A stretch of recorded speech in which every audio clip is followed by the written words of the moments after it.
та санал нэг байна. Энэ төлөвлөгөөний хэрэгжилтийн хувь нь баг гараад байгаас хэтэрхий деталь төлөвлөгөө дээр нь хөрөнгө оруулалт шаардлагатай ажлууд төлөвлөгөөндөө тусгачдаг. Тэгээд тэр нь буцаад одоо ингээд хэрэгжихгүй болохоор ингээд төлөвлөгөөний хэрэгжилтийн хувь ингэж бага орж ирээд байгаа.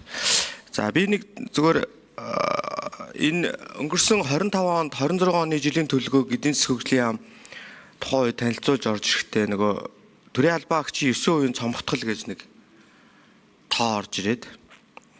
Тэгээ эндээс одоо би нэг тодорхой тайлан бүрдүүлээд явж байгаа. Тэгээ яг төсөв хэмнэгдэх нь урсгал зардлыг бууруулах хэрэгтэй гэж үзэж байгаа. Тэгвэл одоо яг энэ төлөвлөгөөний үр дүнгээр нэгээд үзэхээр одоо жишээлбэл хууль зүйн дотоод хэргийн яамнаас сухад 700 одоо зүгээр энгийн цагдаа.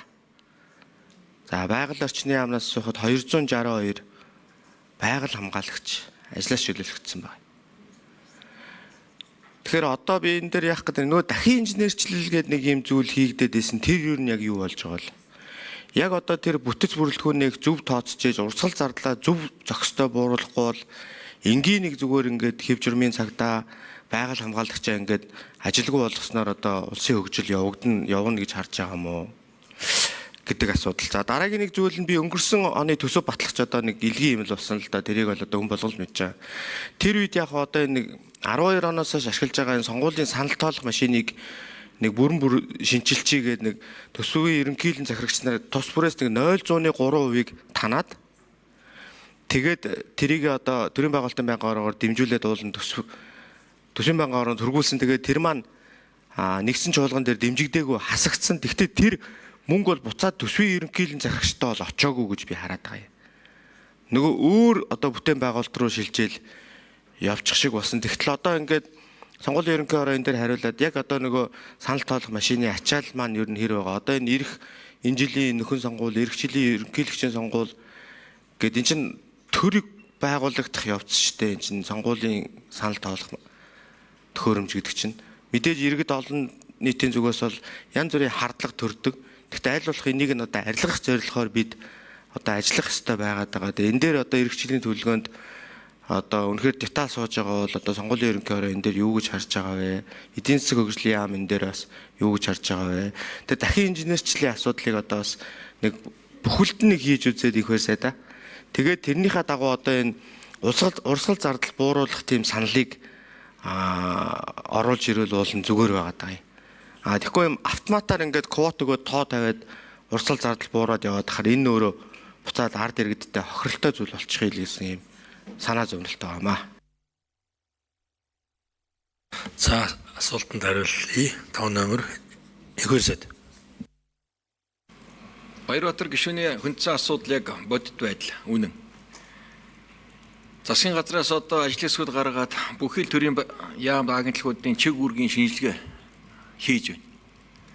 Төсөө өргөн барахад нэлээд зэгсэрдсэн орох байна. Нодлон яг өдөөд энэ төсөвтэй холбоотойгоор энэ 9% төрийн албаны цомгтголыг хуульчлан баталсан. Гэхдээ тэнд нэг байсан заалт нь хэрэгжүүлэхдээ чиг үүргийн шинжилгээ хийж хасах гэдэг, томгтох гэдэг асуудал байсныг тэр чигт нь 9%-аар тайрчихсан нэг асуудал бий. Тэрнтэй холбоотой зарим салбарт алдаа гарсан, гомд гарсан юмнууд байгаа. Энийг одоо ингээд засах үүргийг ерөнхийдөө өгөөд энэ дээр тохиргоонуудыг хийгдээ явж байгаа. За энэ хөгжлийн бодлогын хэрэгжилтийг их баг гарсан гэж яриад байх юм. Одоо үндэсний аудитын газрын хянаж байгаа 23 онд 70.1, 24 онд 57.2, 25 онд 58.1% гүйцэтгэлтэй гарсан байна.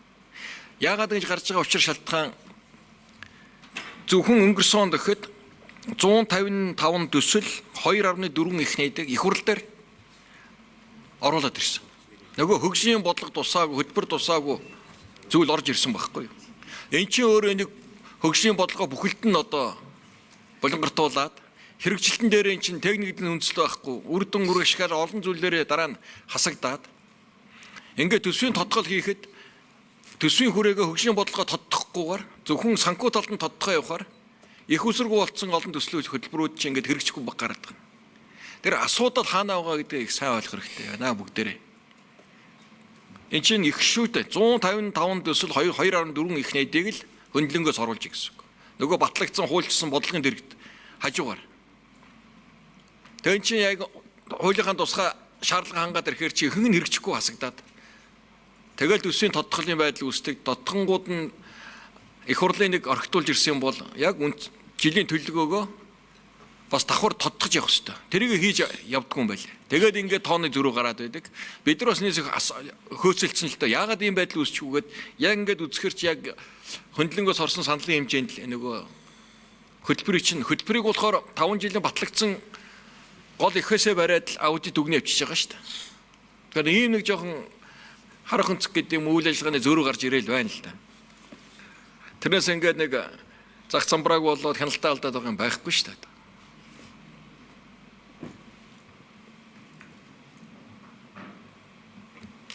Сангийн ам тэр төсөв тооцоо толботой байсан сая. За, ажлын сэхнийг навны микрофон сонгуулийн ерөнхий оронд өргөд танилцуулаарай.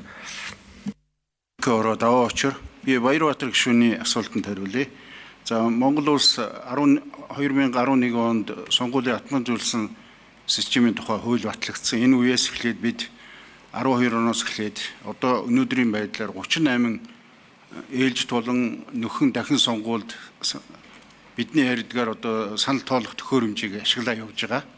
За анх 12 онд бол 3,000 санал тоолох төхөөрөмж орж ирсэн. Энэ нь бол марк нь ACP 1 гэж.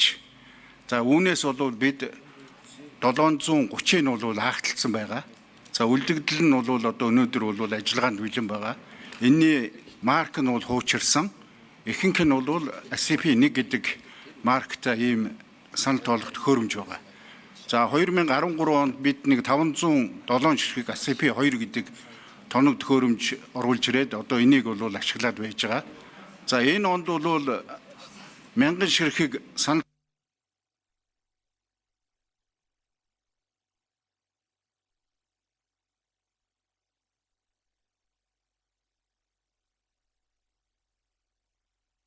За, хариулт дутуу өгж байгаа нэмэлт минут өгье. санал тоолох төхөөрөмжийг Микрофон чинь худалдаж авахаар дутуу орчлоо шүү. Одоо эхнээс хариул. тэгээ худалдаж авахаар төсөвт хөрөнгө мөнгө тусгасан байна л да. Тэгэхээр энэ эх онд одоо авахд бол бид 2027 оны сонгуул явахад бол ихээхэн эрсдэл үүснэ.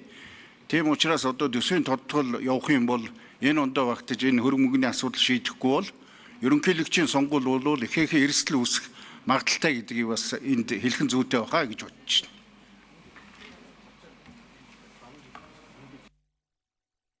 За, Баярбаатар гишүүн тодруулъя. Би нөгөө хяналт алдагдсан гэж ерөөсөө хэлээгүй ихэр сайда. Төсвийн өрөөний мэддэгдэл жилийн төлөвлөгөөг би анханасаа бол одоо бүлэг дээр хэлцэж явах үе дэмжиж байгаа байр суурь илэрхийлээд явцъя. Тэгэхээр энэ байр суурин дээр өнөөдөр байгаа зүгээр түрүүн байнгын орон дарга хэлсэн учраас одоо ер нь яаж энэ хэрэгжилтийг нэмэгдүүлэх боломж байна. Дараагийн нэг асуудал нь юу гэхээр түрүүн та яг голыг олох хэрэгтэй гэдэг одоо манай байнгын орон дарга энэ дээр одоо анхаарах болов гэж би бодож байна. Энэ төсөв хилцэх их хурлын чуулганы дэгийн асуудал дээр бид нар эргэж харах болчихсон юм байна. Мэргэжлийн байнгын орон дэмжээгүй санал их хурл дээр ороод дэмжигдээ гараад ирдэг. Нөгөө төсвийн тухай хуулиа зөрчсөн төсөл арга хэмжээнүүд нэмэгдээд ороод ирдэг. Тэгээ аль болох энэ хууль зөрчиж байгаа энэ төсөл арга хэмжээг нэгдсэн чуулган дээр ер нь заавал санал харуулах хэрэг байдаг юм уу? Одоо инхээр сайд хэлээд байгаа зовлон тэр байхгүй юу?